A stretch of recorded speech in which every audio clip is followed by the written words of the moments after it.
If I told you someone chose you for me years ago, would you stay? I'd stay long enough to hear why. The workshop smelled like cedar and varnish, and it was past midnight, and the boat my mentor had spent 7 years building sat finished between us for the first time, gleaming under the one bare bulb.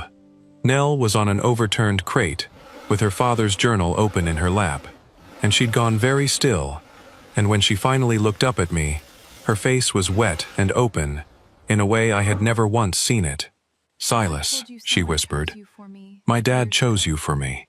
I stood there with a varnish rag in my hand, and did not yet understand that a man I'd loved like a father had spent 7 years, quietly, patiently, the way he built everything, planning this exact moment, long before either of us knew it was coming. Let me back up. My name is Silas Ford.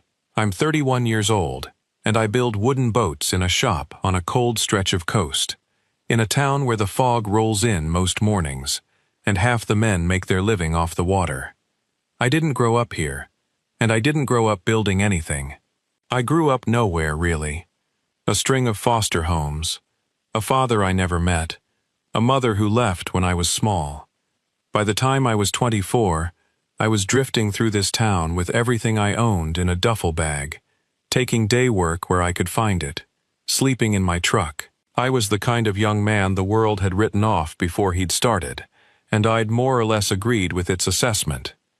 Then, on a gray afternoon 7 years ago, I walked into Amos Colby's boat shop looking for a day's work, and my whole life changed, though it would take me 7 years to find out how much.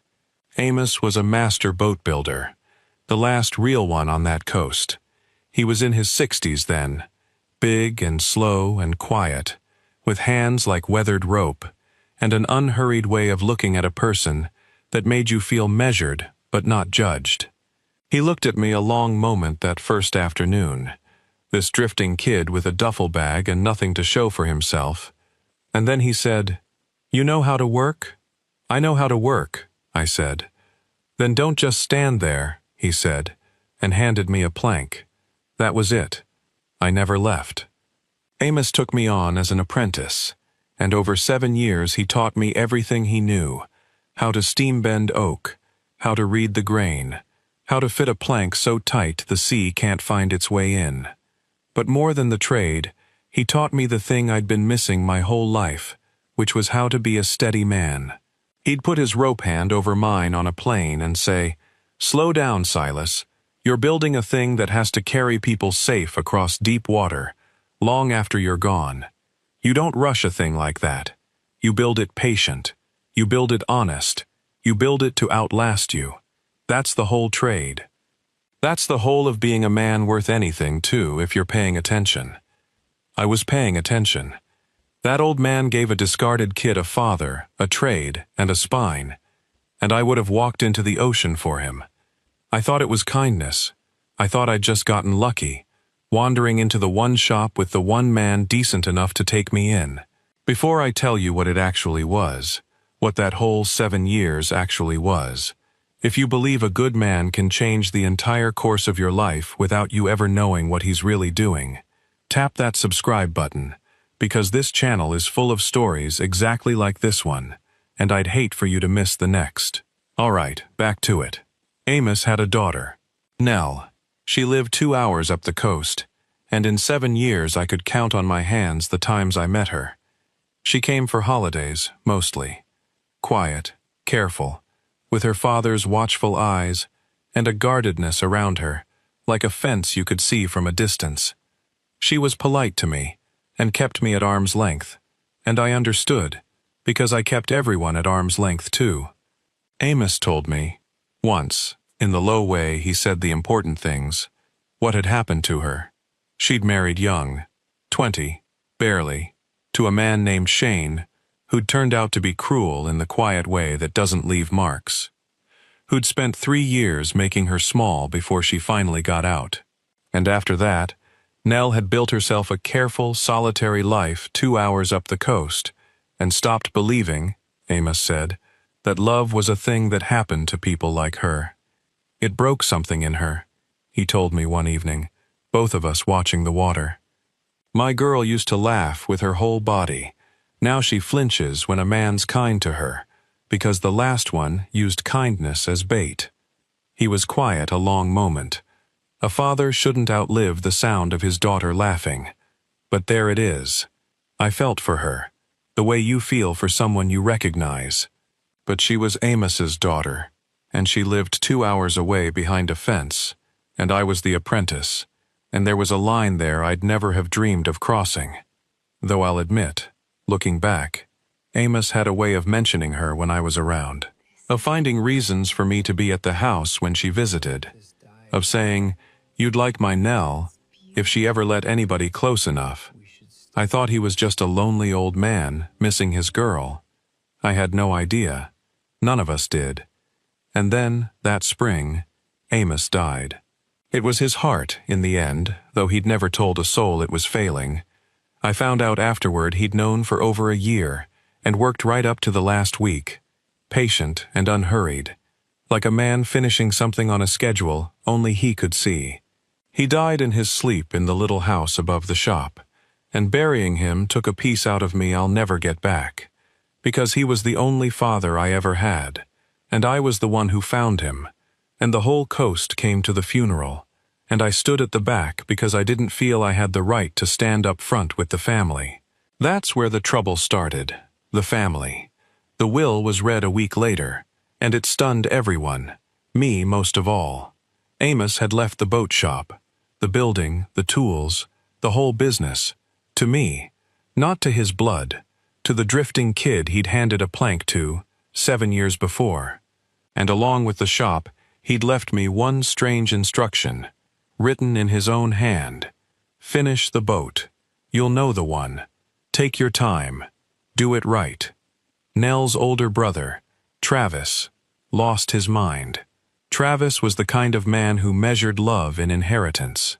He'd barely visited Amos in years, and now he stood in that lawyer's office and looked at me like I was something he'd scraped off his shoe.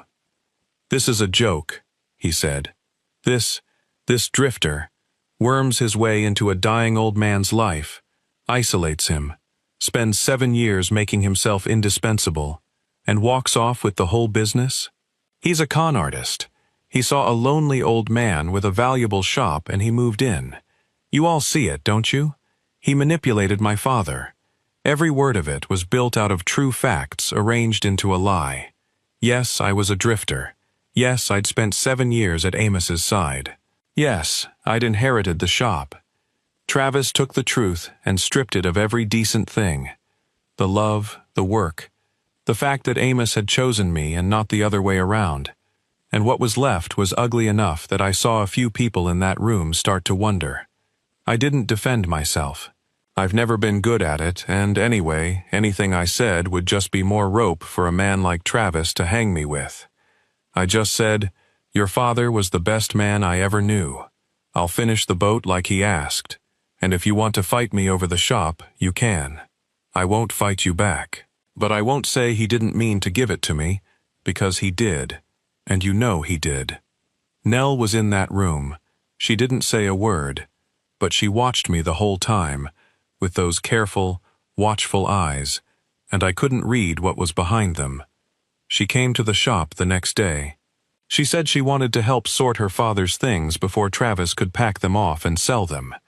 But I think, really, she came for the same reason I stayed, because the shop still smelled like him, cedar and varnish and pipe smoke, and being in it was the closest either of us could get to him not being gone.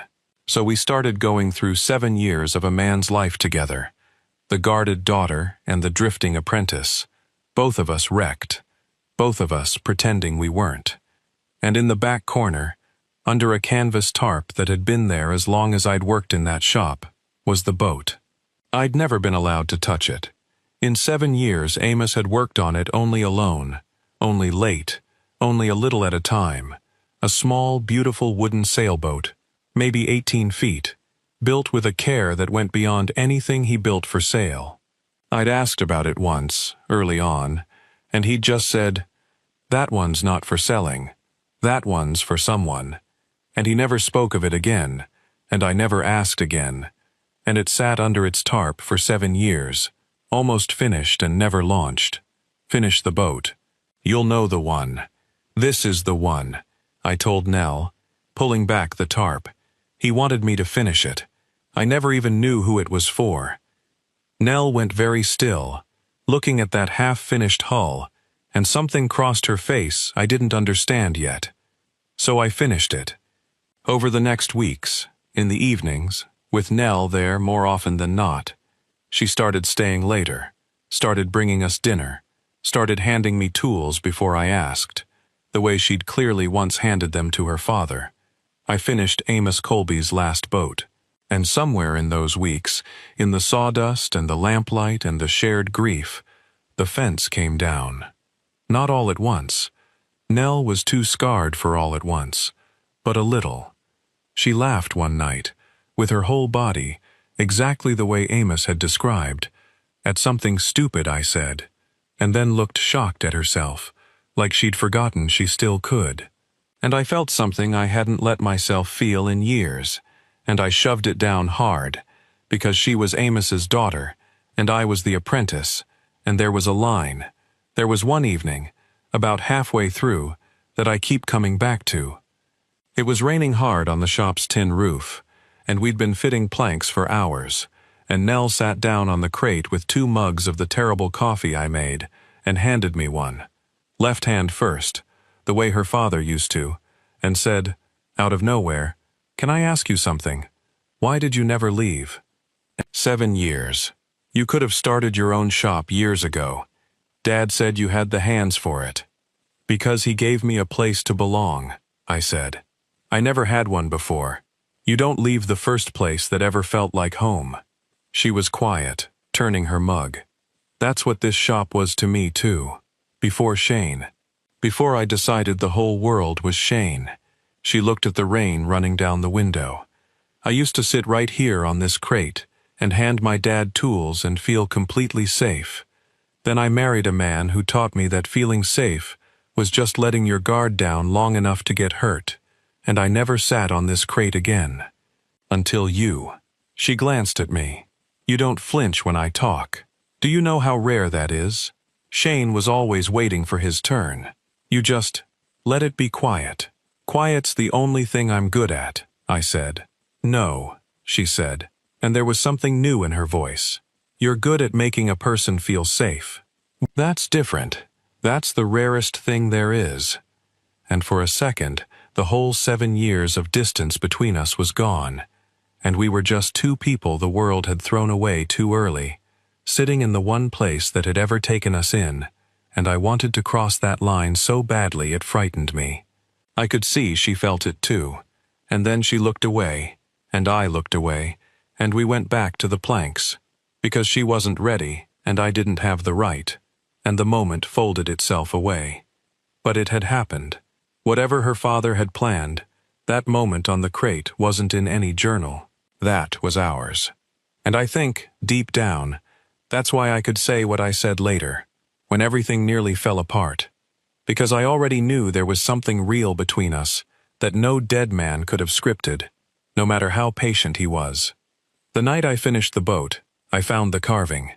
I'd flipped her to fit the last of the interior, and there, carved into the inside of the hull where no buyer would ever see it, where only the builder and God would know, Amos had cut words into the wood years before, in his slow, careful hand, for my Nell, and for the good man who finishes her. I knelt in that boat, and I could not breathe. I called Nell over. I showed her, and that's when she went to the shelf where we'd been stacking her father's things, and she took down the journals. Years of them, a dozen leather books, that I'd assumed were just build logs, and she opened the oldest one, dated 7 years back, and she started to read, and her hands began to shake. Because they weren't build logs, they were a plan. 7 years of a father's plan, written down. The first entry, the year Nell's marriage fell apart. My girl came home today with the light gone out of her. That man broke something in her I don't know how to fix. She says she's done with love. 22 years old. and done with love. I won't accept it. I'll find a way. I have to find a way to make sure she's not alone when I'm gone. God, let me find a way. And then, weeks later, a boy came into the shop today. A drifter, nothing to his name, sleeping in his truck. But I watched him work. Watched him with the wood. He's got the patient hands, and something in his eyes, the same thing that's in Nell's, the look of someone the world threw away too early. He doesn't know it yet, but there's a good man in there. Maybe the good man. I'm going to build that man. Slow and patient and honest. The way you build a thing that has to last. And I'm going to build a boat, and I'm going to give myself years. And if I do it right, if I don't rush it, if I don't force it, maybe when I'm gone, my Nell won't be alone. Maybe she'll finally have someone who knows how to stay. 7 years of it, every entry, watching me become the man he needed me to be. Deciding not to tell either of us, because, he wrote it plainly, you can't force this. If they know I arranged it, they'll fight it just to prove they're free. It has to look like they found each other. So I'll build the boy, and I'll build the boat, and I'll build the reasons for them to be in the same room, and then I'll get out of the way, and let them do the one part I can't do for them. Nell looked up from the journal, tears streaming, and she whispered the words I opened this story with. Silas, my dad chose you for me. She pressed her hand to her mouth. He chose you 7 years ago. He built you for me. He built this the boat, the shop, you working here. Every holiday he made sure you were at the house. He planned all of it, for years. So I wouldn't be alone when he was gone. And here's where it should have been beautiful, and instead, for a while, it nearly broke. Because Nell stood up, and the wonder on her face curdled into something like panic, and she said, "But then none of this is real, is it? I'm his. I'm his project. You're his project. This whole thing is a dead man's arrangement, and we're just doing what he scripted. How am I supposed to know if I actually feel anything, or if I'm just a grieving woman falling for the man her father hand-picked and planted in front of her? How do you know? Maybe you just feel gratitude to him and it's leaking onto me. Maybe I'm just doing what I was told for the first time in my life, without even knowing I was being told." She was crying hard now. I spent 7 years making sure no man ever decided anything about my life again. And it turns out the biggest decision of all was made for me by my own father, before I ever knew your name. And Travis, because of course Travis found out, used it like a blade. He got hold of what the journals said, and he told anyone who'd listen. See? He didn't just con my father out of the shop. The old man was matchmaking a stranger into the family. It's grooming. It's manipulation. None of it's real. Silas is executing a dead man's plan to get his hands on Colby money and a Colby wife. Truth, stripped of every decent thing, aimed to kill. I let Travis say his piece, and then, for once in my life, I found the words, because they mattered too much not to. "You're right that your father planned it," I said, to Travis, but really to Nell, standing behind him with her arms wrapped around herself. He planned all of it. He found me sleeping in a truck, and he spent 7 years making me into a man good enough for his daughter, and he never told me, and I'm not going to pretend I'm not gutted and grateful, and a little bit undone by that. I looked at Nell. But read the journals again. Read what he wrote at the end. He said there was one part he couldn't do. One part that wasn't in his power to arrange, no matter how patient he was. He could build the man. He could build the boat. He could put us in the same room 100 times. But he could not make us fall in love. He wrote it himself.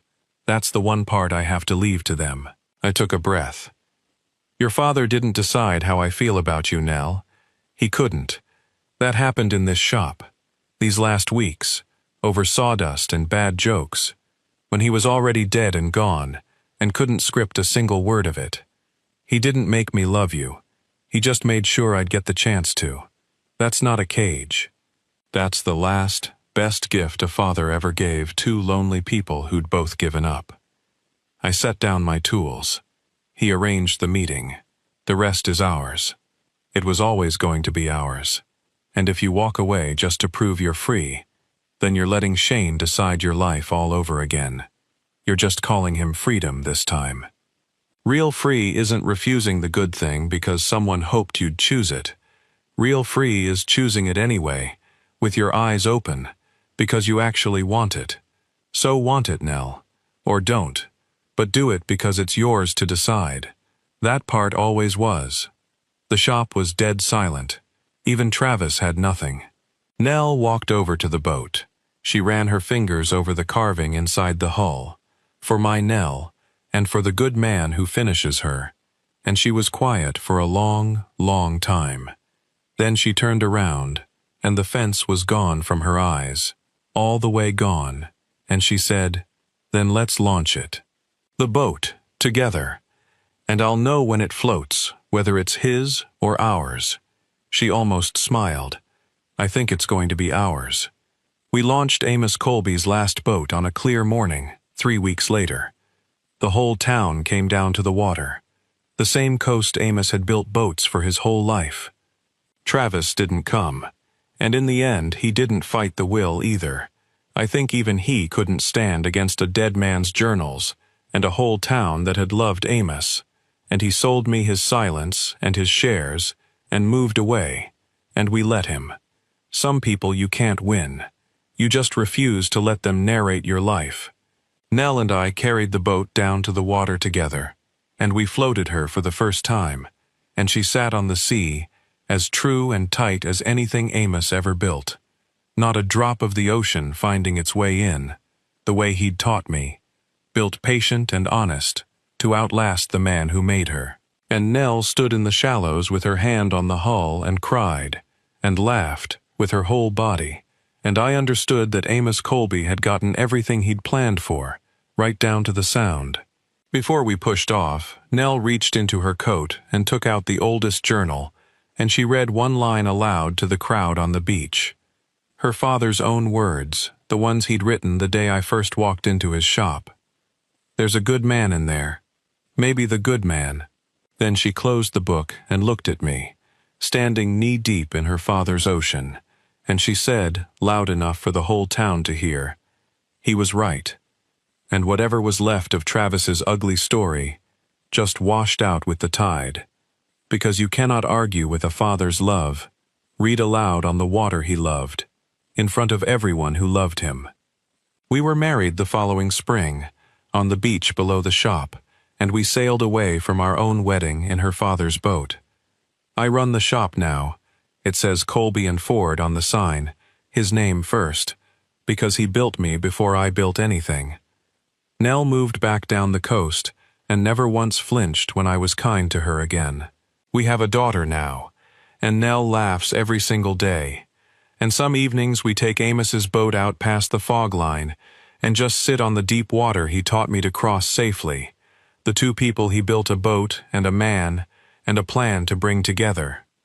I think about those journals every day. 7 years. A patient old man with a failing heart, building a future for a daughter who'd given up, out of an oak plank and a drifting kid and a boat he'd never lived to launch. For a while, like Nell, I got tangled up in whether it counted, whether a love someone planned for you can really be yours. I don't wonder about that anymore. Here's what I finally understood. Amos didn't choose who I'd love. He chose who I'd get the chance to love. And then he spent 7 years making sure I'd be a man worth loving when the chance came. And then he got out of the way and let us be free. That's not arranging a life. That's the truest thing a person can do for someone they won't be around to protect. He couldn't stay, so he built us something that could carry us after he was gone. And it turned out the thing he built wasn't only the boat. It was us. My dad chose you for me, she whispered in that workshop. Terrified it meant our love wasn't real. It took me finishing his boat to understand the truth. He didn't choose me for her, in the end, like you'd choose a thing off a shelf. He chose me, and he built me, and he trusted me, with the one person on this earth he loved most.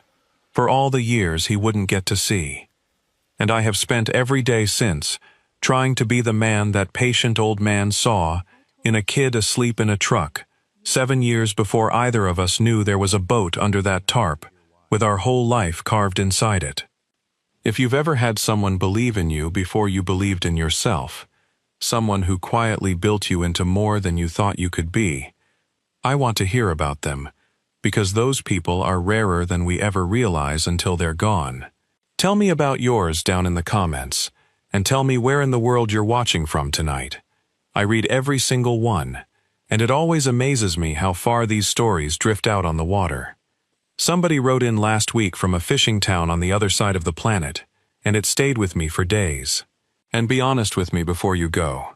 If you found out someone you loved had quietly planned your happiness for years without telling you, would you have felt chosen, the way Nell finally did?